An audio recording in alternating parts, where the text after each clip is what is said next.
In this video, I'll show you how to add your US passport to your iPhone using Apple Wallet. First, make sure your iPhone is updated to iOS 26.1 or newer. Go to Settings, tap General, then tap Software Update, and install the latest version.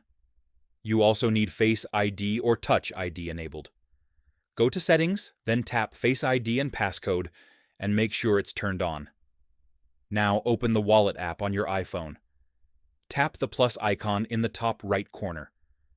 Select driver's license and ID card. Choose United States.